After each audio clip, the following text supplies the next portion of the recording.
Vamos a ir con una comunicación. Tenemos en el aire a Fernando Corsiglia. Fernando Corsiglia. Es el titular de la SICOP, de la vieja Asociación de Profesionales Médicos, ¿no? Que se denominaba así. Así es. Integrante de la FESPROSA, que es la Federación Nacional que los agrupa.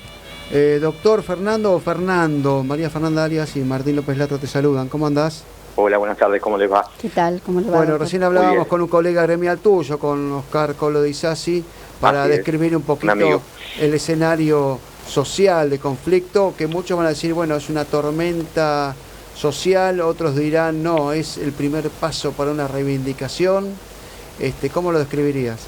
Bueno, en verdad es una reacción que nosotros entendemos que sería mejor cuanto más unificada es ante las políticas del gobierno que avanza sobre derechos de los trabajadores, en particular sobre los salarios, las condiciones laborales, en nuestro caso además en un contexto de gran crisis del sistema de salud público de la provincia.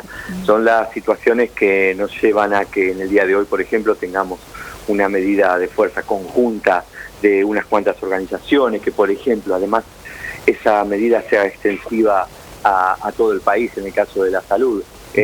Da cuenta, entendemos nosotros, de un estado de cosas. Claro. Fernando, la pregunta que te hago, no se me ocurrió hacérsela a Oscar de Isasi, pero la tenía ahí pendiente. A raíz de este conflicto docente, que siempre parece ser el conflicto referencial, ¿no?, sobre el cual después se encaminan las demás paritarias, o al menos así lo quieren presentar.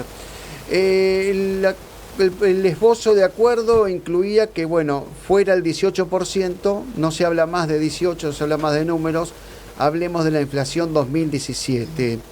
¿Eso los acerca, los aleja? ¿Cuánto más hay que agregarle?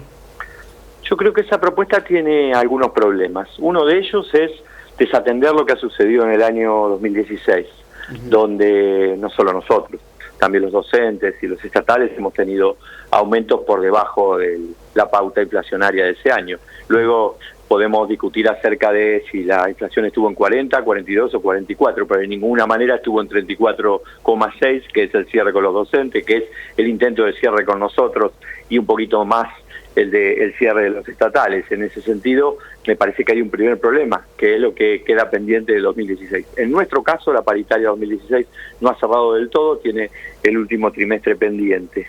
Luego, la otra cuestión que me parece que es problemática es el tema del instrumento. Nosotros venimos de un INDEC muy problemático, que no era confiable, aceptamos esa cuestión, pero el INDEC no se ha transformado de buenas a primeras en absolutamente confiable. Entendemos que esos valores debieran promediarse con otros que son los que habitualmente se miden y son serios, y que vienen trabajando bien y científicamente sobre la cuestión. En todas esas cuestiones, pensar un 18% o eventualmente alguna de las ideas que tiene el gobierno es temerario, está muy por debajo. Está claro, Fernando, pero yo lo que te digo es que se borra un número que por ahí los puede tener como muy rehenes de ese 18%, que digan lo que dé, y ese riesgo de cada uno, ¿no? Si da menos de 18 o si da más de 18, la inflación, digamos, el compromiso de actualizar durante el 2017. Lo que yo estoy planteando es que la mide el gobierno, estamos en problemas. Está. Lo que estoy diciendo habrá que promediar. Tampoco le das la credibilidad.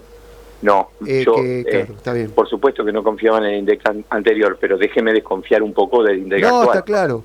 Lo mismo que yo siempre me pregunto es el tema de, digamos, cuando se habla de inflación, es obvio que por ahí en algunas ramas, sobre todo en los que cobran salarios más bajos, impacta más lo que es un índice de precios de canasta básica, que no es la inflación.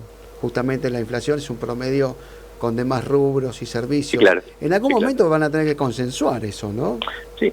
Por ejemplo, nosotros tenemos en los primeros meses del año aumentos que están notablemente por encima de ese porcentaje ideal que plantea el gobierno. Y en verdad, ¿cómo eso luego se va a compatibilizar con lo que se plantea para el año? Nosotros tenemos aumentos del peaje que han llegado al 50%, tenemos aumentos de tarifas eléctricas y de gas que están muy por encima de esos valores. Tenemos, por ejemplo, una pauta de aumento de alquileres que anda no debajo del 30%, y así, si queremos, podemos recorrer cada una de las cuestiones que hoy son un problema cotidiano para los trabajadores y la población. En ese sentido, me parece que hay que ser serios en la discusión.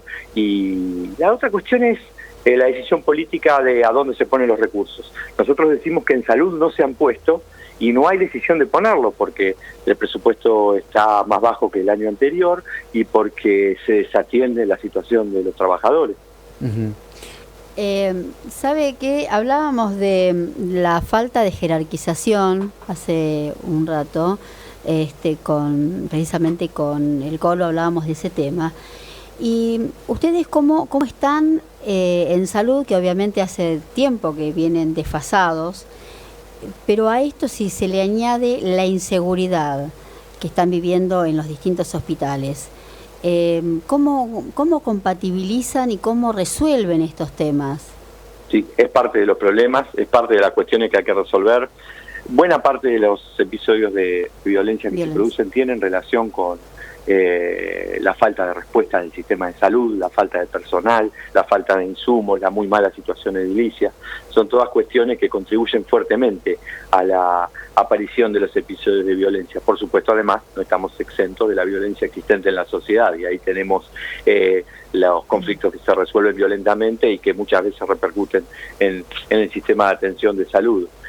Nosotros creemos que habíamos avanzado en 3 o 4 ítems importantes hace un tiempo y que ellos no se están cumpliendo del todo y que debieran ser por lo menos el inicio de la mejor consideración para abordar esta problemática. Estoy hablando de personal policial de las afueras de los establecimientos, estoy hablando de cuidadores en la parte interior para ingresos, egresos y circulación de pacientes y familiares, estoy hablando de y no fueron comités que entiendan la cuestión, ¿no? Son todas cuestiones que debieran cumplirse y que están acordadas y que lamentablemente se cumplen con mucha discontinuidad. ¿Y eso por qué? ¿Porque no hay presupuesto?